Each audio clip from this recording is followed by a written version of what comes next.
Dozens of guns found on campuses across Clark County. Tonight, the numbers have the attention of our district attorney. Well, that is the subject of tonight's Vegas Lost. John Trainer's in studio. He has the latest on that.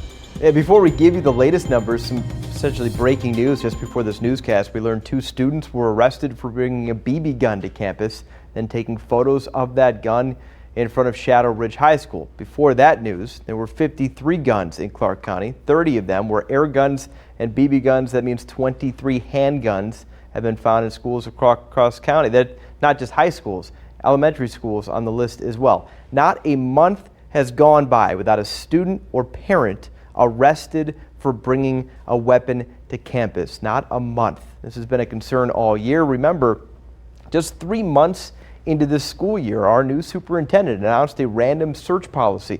Administrators at schools would search students as they entered school or on occasion in classrooms. At that point, 18 firearms had been found. Since that policy was written, 35 firearms have been found. It's a number alarming enough to catch the attention of our district attorney.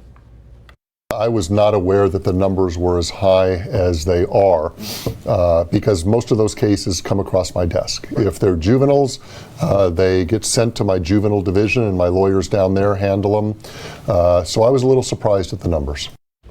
So they do their part. Once a kid is arrested, they'll go in for a psych evaluation. They will go to the district attorney's office and they will be charged with possession of a weapon on campus. That's handled in the juvenile courts. That can be anywhere from counseling to an actual juvenile detention sentence. But what is the answer here to stopping the weapons from being brought to campus? That is something our district attorney does not have yet. They want to work with the school district to try to figure it out. When you give us those numbers, which are alarming, right. How many guns were found, it makes me wonder how many were not discovered. That's a good question. I mean, they're not found in all of them. Yeah, thank you. Thank you. Well, if you have an idea for John and his Vegas Lost series, you can email those, vegaslost@news3lv.com. We also have a new Vegas Lost hotline. That number is 702-909-2138. And in just a few minutes, John will log on to our News 3 Facebook page to continue the conversation, take your comments and your questions live.